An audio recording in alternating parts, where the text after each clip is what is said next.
Amin, if I could just get you to get the mic to the gentleman who's standing right next to you, or sitting. Ji, go ahead. Assalamu alaikum. My name is Amir Ibani. I'm a final year medical student.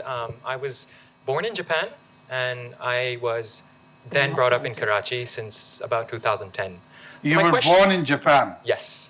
My mom is Japanese. MashaAllah. Yes. Ah. So my question, I'm a final year medical student. I am soon to graduate, inshallah, next year. And my question is about the lack of employment opportunities in Pakistan, the brain drain, the issue of brain drain in Pakistan, where I would love to work in Pakistan. I consider Pakistan my home. I've been here for all these years. But the issue is you see this mass exodus of students just fleeing the country, seeking better opportunities in countries like the Middle East, in countries like the US and the UK. What do you think the government, what do you think you can do perhaps during your tenure in office about this issue?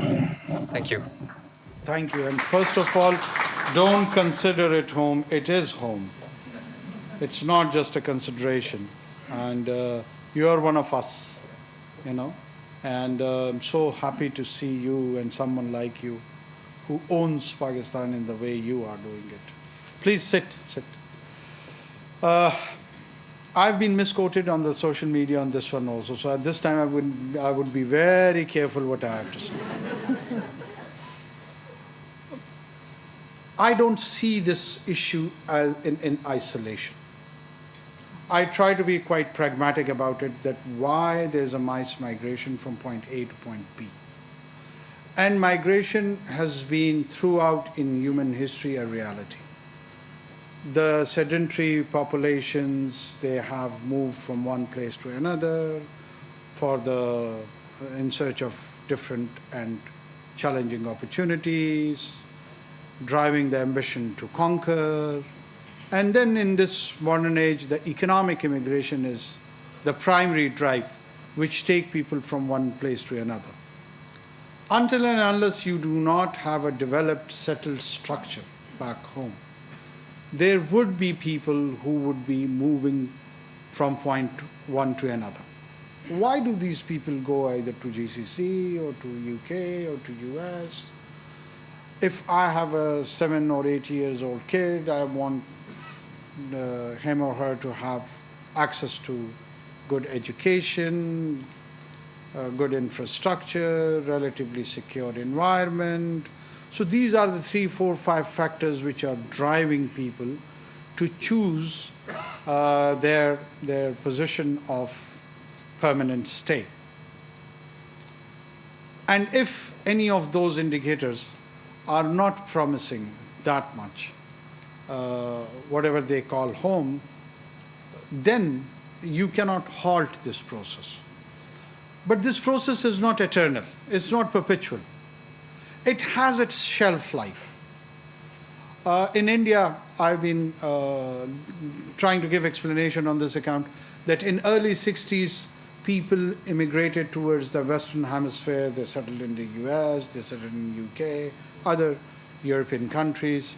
And they spent some 30, 40 good years over there, developed their expertise, gained certain capital. And in the early 90s, when the Indian economy started liberalizing itself, it attracted all of that, and that brain drain became, after 4 decades, its brain assets. Along with their capital and their expertise, they went back, they invested in their home country. Medical tourism is one of the finest going over there, thanks to the doctors who were settled in the US in the American medical system for 4 decades. Otherwise, they wouldn't have been in a position to offer those services even in the private sector. So if this situation is right now happening with the Pakistan, we need to, one, should not take it with a negative connotation.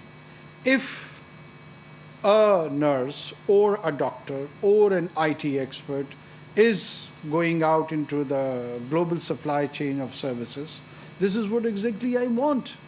I would be earning through those individuals, and it would be contributing into my GDP and overall economic health. So this is not a curse I don't know why people is projecting as a curse.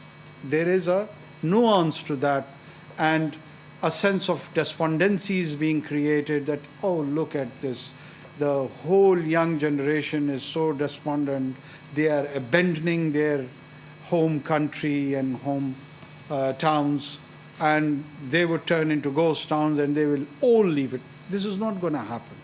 This process would be quite natural. What we need is to do the due diligence, and wherever the gaps are being created, try to fill those gaps. We are a country of 240 or 250 million people. It's a huge population. If, let's say, 100,000, 200,000 or 400,000 useful individual goes and settles somewhere else, they have not entirely divorced from your society. They are still connected to your society. From where do we get our remittances of around 18 to 19 billion dollars a year? From the same kind of people who left a decade ago or 2 decades ago or 3 decades ago, and they are from the town of Mirpur to other towns who are settled in UK or US or GCC countries. They are actually our assets. So these are the new assets which we are developing, or in an organic manner they are being developed. So I do not see it with a negative connotation, but at the same time, we need to develop our own infrastructure, make the indicators better, and one area is to export services to earn money, not the whole of it. The rest of the GDP has to be focused on, and the domestic produce has to be made better. Subscribe करें और bell दबाएं ताकि कोई खबर रह न जाए।